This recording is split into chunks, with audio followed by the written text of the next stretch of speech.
नमस्कार दोस्तों, आपका स्वागत है अपनी हिंदी क्लास में। आज मैं सीबीएसई बोर्ड के कक्षा 10 के हिंदी पाठ्यक्रम में आने वाले पाठ राम लक्ष्मण परशुराम संवाद के बचे हुए बहुवैकल्पिक प्रश्नों को लेकर के मैं भाग 2 में उपस्थित हूं।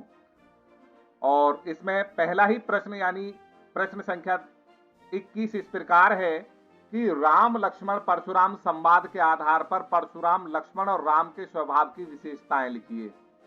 विकल्प हैं इसके: परशुराम अत्यंत उग्र स्वभाव के क्रोधी तथा अहंकारी हैं, लक्ष्मण अत्यंत निर्भीक साहसी तथा वाक्पटु हैं, राम अत्यंत शांत एवं सौम्य स्वभाव के हैं। उपर्युक्त सभी। इस प्रश्न का सही विकल्प रहेगा उपर्युक्त सभी। 22वां प्रश्न, परशुराम को लक्ष्मण ने गुरु ऋण चुकाने के लिए क्या कहा? किसी हिसाब किताब करने वाले को बुला लीजिए, किसी मुनीम को हिसाब किताब करने वाले को बुला लीजिए, किसी व्यापारी को हिसाब किताब करने वाले को बुला लीजिए। उपर्युक्त में से कोई नहीं। इस प्रश्न का जो सही विकल्प रहेगा क। 23वां प्रश्न इस प्रकार है कि लक्ष्मण के अनुसार परशुराम पर किसका ऋण बाकी था? पुत्र का, गुरु का, साहूकार का, माता पिता का। इसका सही विकल्प है ख, गुरु का। 24वां प्रश्न इस प्रकार है कि राम लक्ष्मण परशुराम संवाद की रचना किस भाषा में हुई है? ब्रज भाषा में, अवधी भाषा में, मैथिली भाषा में, भोजपुरी भाषा में। इस प्रश्न का जो सही विकल्प है वो है ख, अवधी भाषा में। थैली खोलना। मुहावरे का अर्थ लिखिए। धन समेटना, कपड़े बेचना, उदारता पूर्वक धन प्रदान करना। इनमें से कोई नहीं। इस प्रश्न का सही विकल्प है ग, उदारता पूर्वक धन प्रदान करना। 26वां प्रश्न, लक्ष्मण जब परशुराम को व्यंग में कह रहे हैं कि आप माता पिता के ऋण से अच्छी तरह उऋण हुए, तो इसके पीछे क्या कारण है? विकल्प है इसके: परशुराम अपने माता पिता के सम्मान का माध्यम बने, परशुराम ने अपने माता पिता को सुख समृद्धि और ऐश्वर्य प्रदान किया, परशुराम अपने माता पिता की मृत्यु का कारण बने, परशुराम अपने माता पिता के लिए अपयश लाने वाले बने। तो इस प्रश्न का जो सही विकल्प है ग, परशुराम अपने माता पिता की मृत्यु का कारण बने।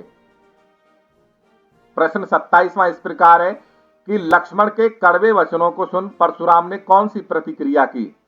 अपने परशु को संभाल कर आगे बढ़े, अपने स्थान पर अवाक खड़े रहे, आगे बढ़कर लक्ष्मण पर वार किया, विश्वामित्र से शिकायत करते हुए बोले। तो इस प्रश्न का जो सही विकल्प है अपने परशु को संभाल कर आगे बढ़े। 28वां प्रश्न इस प्रकार है कि लक्ष्मण का परशुराम के प्रति व्यवहार है आदर सूचक, अपमानजनक, सम्मानजनक, कुटिलता भरा। इस प्रश्न का सही विकल्प है ख, अपमानजनक। 29वां प्रश्न इस प्रकार है कि परशुराम को भृगुवर क्यों कहा जा रहा है? उनके क्रोधी स्वभाव के कारण, उनके बल और पराक्रम के कारण, उनके परशु का नाम था, वे भृगु ऋषि के वंशज थे। प्रश्न संख्या 29 का सही विकल्प घ, वे भृगु ऋषि के वंशज थे। प्रश्न संख्या 30, को नहीं जान विदित संसारा का तात्पर्य है संसार भर से यह बात छिपी है, संसार भर में इसे कौन नहीं जानता, संसार से यह बात लगभग विलुप्त है, संसार में किसे अपनी जान प्रिय नहीं है। तो प्रश्न संख्या 30 का जो सही विकल्प है वो है ख, संसार भर में इसे कौन नहीं जानता। प्रश्न संख्या 31, राम ने स्वयं को परशुराम का सेवक क्यों बताया? वे परशुराम के क्रोध से डर गए थे, वे परशुराम का क्रोध शांत करना चाहते थे, वे उनसे उम्र में बहुत ही छोटे थे, वे व्यंग में उनसे ऐसा कह रहे थे। तो प्रश्न संख्या 31 का सही विकल्प है ख, वे परशुराम का क्रोध शांत करना चाहते थे। 32वां प्रश्न इस प्रकार है कि परशुराम के क्रोध का क्या कारण था? सभा में उन्हें बुलाया जाना, उनके गुरु शिव का धनुष टूटना, लक्ष्मण की धृष्टता से भरी बातें, राम की अभिमान से भरी बातें। तो प्रश्न संख्या 32वीं का सही विकल्प है ख, उनके गुरु अर्थात शिव का धनुष टूटना।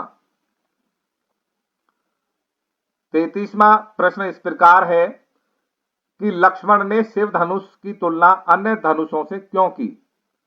परशुराम का क्रोध शांत करने के लिए, परशुराम का क्रोध और भड़काने के लिए, परशुराम के प्रति अपने व्यंग्यात्मक लहजे के कारण, शिव धनुष का अन्य धनुषों के जैसा होने के कारण। तो प्रश्न संख्या 33 का सही विकल्प है ग, परशुराम के प्रति अपने व्यंग्यात्मक लहजे के कारण। 34वां प्रश्न इस प्रकार है कि परशुराम की बातें सुनकर लक्ष्मण मुस्कुराने लगे क्यों?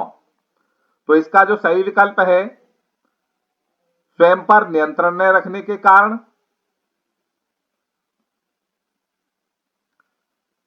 34वां प्रश्न इस प्रकार है कि परशुराम की बातें सुनकर लक्ष्मण मुस्कुराने क्यों लगे? इसके विकल्प हैं स्वयं पर नियंत्रण न रखने के कारण, परशुराम के क्रोध को गंभीरता से न लेने के कारण, परशुराम के क्रोध को भड़काने के लिए, परशुराम के आत्म प्रशंसात्मक वचनों को सुनकर। तो 34वें का जो सही विकल्प है वो रहेगा घ, परशुराम के आत्म प्रशंसात्मक वचनों को सुनकर। 35वां प्रश्न इस प्रकार है कि परशुराम ने राम के विनम्र वचनों का उत्तर कैसे दिया? विनम्रता पूर्वक, क्रोध पूर्वक, शांति पूर्वक, तटस्थ भाव से। तो 35वां जो प्रश्न है इसका सही विकल्प है क्रोध पूर्वक। 36वां प्रश्न इस प्रकार है, परशुराम के क्रोध को शांत करने के लिए राम ने उनसे क्या कहा? धनुष तोड़ने वाला कोई राजकुमार है, धनुष तोड़ने वाला आपका कोई सेवक होगा, धनुष तोड़ने वाला आपका कोई मित्र होगा, यह धनुष अपने आप टूट गया। तो 36वें प्रश्न का सही विकल्प है ख, धनुष तोड़ने वाला आपका कोई दास अर्थात सेवक होगा। 37वां प्रश्न इस प्रकार है कि स्वयंवर में जो धनुष टूट गया था वह किसका धनुष था? राजा जनक का, राम का, विष्णु जी का, परशुराम जी के आराध्य शिव जी का। तो 37वें प्रश्न का सही विकल्प घ है, परशुराम जी के आराध्य शिव जी का।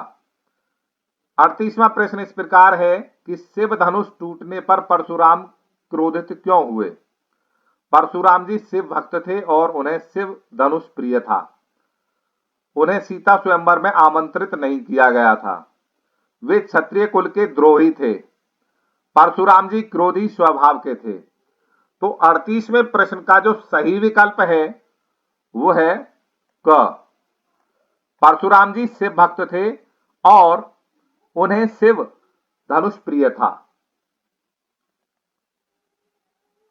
39वां प्रश्न, भृगुकुल केतु किसे कहा गया है? लक्ष्मण को, राजा जनक को, परशुराम को, विश्वामित्र को। तो 39वें प्रश्न का सही विकल्प है ग, परशुराम को। शिव धनुष तोड़ने वाले की तुलना परशुराम ने अपने किस शत्रु से की है? कर्ण, घटोत्कच, सहस्त्रबाहु, दुर्योधन। तो 40वें प्रश्न का सही विकल्प रहेगा ख, सहस्त्रबाहु। 41वां प्रश्न इस प्रकार है कि पाठ राम लक्ष्मण परशुराम संवाद में लक्ष्मण किन्हें संबोधित कर रहे हैं? श्री राम को, राजा जनक को, परशुराम को, विश्वामित्र को। तो इसका सही विकल्प ग, परशुराम को। लक्ष्मण ने धनुष टूटने के लिए कौन कौन से तर्क दिए? सभी धनुष एक समान हैं, पुराना धनुष टूटने में क्या लाभ हानि, यह तो छूते ही टूट गया, मुनिवर आप इतना क्रोध क्यों कर रहे हैं? तो इस प्रश्न का जो सही विकल्प है वो रहेगा ग, परशुराम ने अपने फरसे की ओर देखा। इसका क्या भाव है?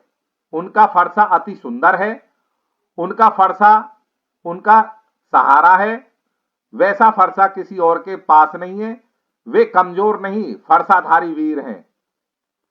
तो इस प्रश्न का जो सही विकल्प है, वे कमजोर नहीं फरसाधारी वीर हैं। परशुराम ने लक्ष्मण का वध न करने के लिए क्या तर्क दिया? वे बालक का वध नहीं करेंगे, वे मुनि हैं अतः किसी का वध नहीं करेंगे, वध करने के लिए उनका फरसा अनुपयुक्त है, ऐसा उनका स्वभाव ही नहीं है। तो 44वें प्रश्न का सही विकल्प है, वे बालक का वध नहीं करेंगे। परशुराम ने अपने परिचय में नहीं कहा, मैं निरा मुनि नहीं हूं, मैं अत्यधिक क्रोधी हूं, मैं बाल ब्रह्मचारी हूं, मैं बहुत विद्वान हूं। तो इस पाठ का जो अंतिम प्रश्न है उसका सही विकल्प रहेगा घ, मैं बहुत बुद्धिमान हूं। उन्होंने पूरे पाठ में कहीं नहीं कहा है, जबकि उन्होंने ये भी कहा है कि मैं निरा मुनि नहीं हूं, ऐसा भी उन्होंने कहा है। मैं अत्यधिक क्रोधी स्वभाव का हूं, ऐसा भी उन्होंने कहा है। मैं बाल ब्रह्मचारी हूं, ऐसा भी उन्होंने कहा है। लेकिन उन्होंने मैं बुद्धिमान हूं ऐसा नहीं कहा। इसलिए इस प्रश्न का सही विकल्प घ रहेगा। तो दोस्तों, वीडियो को पूरा देखने के लिए धन्यवाद। चैनल सब्सक्राइब नहीं किया तो सब्सक्राइब करें, अपने दोस्तों के पास शेयर करें, कमेंट करें, लाइक करें।